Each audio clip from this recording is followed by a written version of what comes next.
家好，欢迎来到新爱琴3弦分钟课堂，我是高启彤。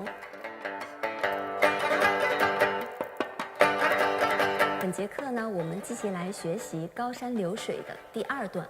那么第2段呢，它是从乐谱的第18到第46小节，总共分为5个乐句。这个音乐呢，它进入到了第2段，就进入到了一个发展的部分。